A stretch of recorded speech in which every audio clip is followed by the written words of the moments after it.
et il faut l'adorer en esprit et en vérité. Il faut être saint, il faut aspirer à la sainteté pour s'approcher de lui. Voilà. C'est valable pour l'église du christianisme stricto sensu, pour l'église du christianisme. Je ne m'adresse pas aux autres confessions parce que les gens disent Jésus-Christ est déjà venu, tout est aboli. Moi, je ris un peu parce que quand on va dans Matthieu 5, verset 17-18, il dit non. Le Christ a dit qu'il n'était pas venu pour abolir, mais pour accomplir. Si quelqu'un enlève un iota de la parole, de ce qui a été dit, voilà. Donc c'est selon moi peut-être une mauvaise interprétation de ce verset. Le Christ est venu, il a aboli que le sacrifice perpétuel, le sacrifice où il faut toujours immoler les bœufs, les zébus, tout ça, non. C'est pour ça qu'il a versé son sang, selon Ephésiens 2, à partir du verset 9 jusqu'à la fin. Voilà.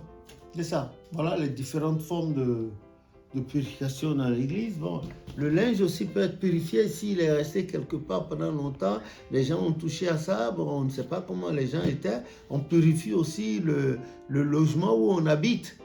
On le purifie, on fait les prières de sanctification. Le véhicule, par exemple, par exemple, quelqu'un qui a aidé un blessé au cours d'un accident, il n'y a pas les sapeurs-pompiers à cet endroit-là, et il le prend dans son véhicule pour l'envoyer, l'évacuer à l'hôpital, et puis chemin faisant, la personne meurt, ou bien il y a du sang dans la voiture, la personne a survécu, ou bien il y a du sang, la personne n'a pas survécu, il faut purifier la voiture, c'est-à-dire la laver, faire une prière. Voilà, nous sommes de type africain, parfois il y a la superstition qui, on dit, ah oui, tu as fait ça, ça veut dire que ta voiture aura d'accident, tout ça c'est des histoires. Tu as secouru une personne, ce n'est pas pour cela que le mal va se répéter. Pas possible. On peut sanctifier sa maison, on peut sanctifier son lieu de travail, mais discrètement. Si vous n'êtes pas le patron, vous entrez dans le bureau avec vos collègues voient, ils vont se mettre à crier, ah oui, elle est venue faire telle chose, il est venu faire telle chose, et puis ça va amener des histoires, ça peut conduire même à la justice, cette affaire-là. Parce que les gens, il n'existe pas une police des mœurs pour dire, une police religieuse pour dire, etc., etc. Que le nom de l'Éternel soit béni. Oui.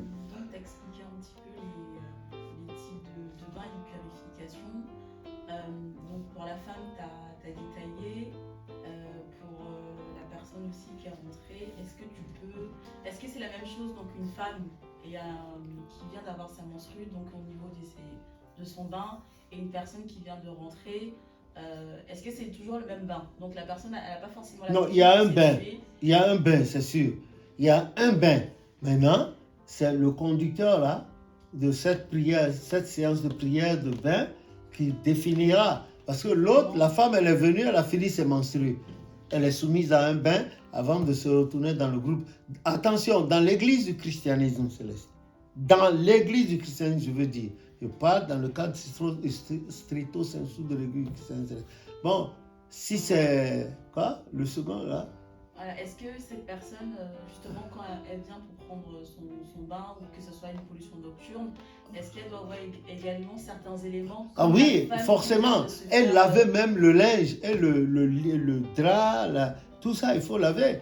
Ah oui, sinon c'est comme si la personne se purifie, s'en va, mais le linge qu'il avait sur lui, qu'elle avait sur lui au moment de la pollution est là, et touche, donc c'est fini. Maintenant, elle n'est plus impure, mais elle est souillée. Ah oui, il faut laver le linge, tout comme après les rapports sexuels, dans un ménage de chrétiens célestes. Attention, ce que je dis, ça ne regarde que l'église chrétienne céleste. Dans un ménage de chrétiens célestes, l'homme et la femme ont des rapports sexuels, ils ne sont pas souillés, ils sont impurs. Parce que l'homme a éjaculé, la femme aussi a eu un liquide qu'il a humecté. Il faut laver cette impureté dans l'eau. Le drap sur lequel ils ont fait l'amour, ils ont fait l'acte sexuel ou bien l'amour, ça doit aller dans l'eau, ils doivent se laver, purifier leur chambre. Je parle dans le cadre de l'église du christianisme céleste. Ailleurs, les gens s'en foutent, ils reportent la même tenue, la femme reprend ses mêmes pas et puis elle continue.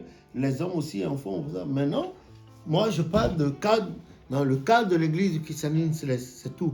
Mais dans les autres églises, je n'entre pas dans leur truc doctrinal. C'est pas mon affaire, je parle dans le cadre stricto sensu de l'église du christianisme céleste. C'est comme ça. Est-ce que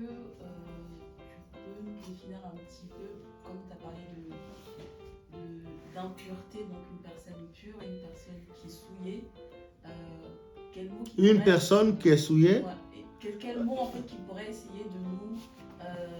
alors on sait que c'est les deux donc sont dans un état d'impureté si on doit vraiment l'englober. Mais qu'est-ce qui pourrait justement définir ces deux termes entre une personne qui est souillée et une personne qui est impure?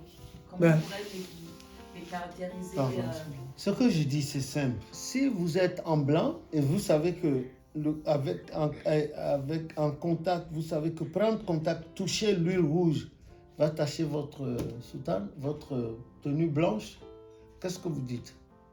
La tenue a été souillée par le contact. Maintenant, quand on est avec sa femme, sa fiancée reconnue officiellement, il n'y a pas de souillure. C'est une impureté, il faut aller laver. L'homme a transpiré, la femme a transpiré, il faut aller enlever l'odeur de sudation, tout ça, se laver, terminé. C'est ce qui se fait dans l'église, les draps qui ont servi à tout ça là, il faut qu'ils passent à l'eau et que vous laviez de la tête jusqu'aux pieds. De la tête jusqu'aux pieds.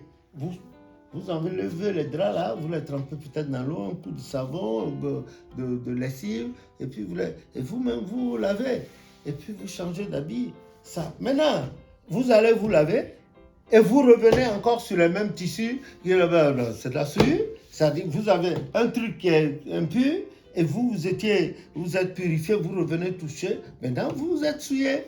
Voilà. Et ça, ou bien un homme couche avec une femme avec qui il n'a rien, c'est une aventure, c'est de la souillure. Si, dans les cas de l'église du Christ céleste et selon les saintes écritures, non, vous n'avez rien, donc il ne faut pas.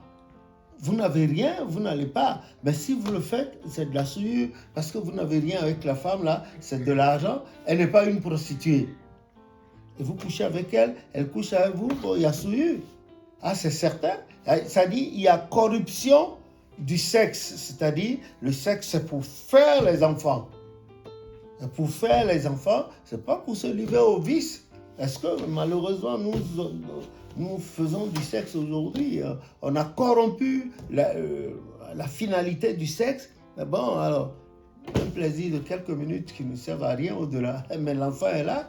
Quand c'est l'enfant est là et bon, on est content de voir l'enfant, il porte votre nom, il va représenter la descendance est différente.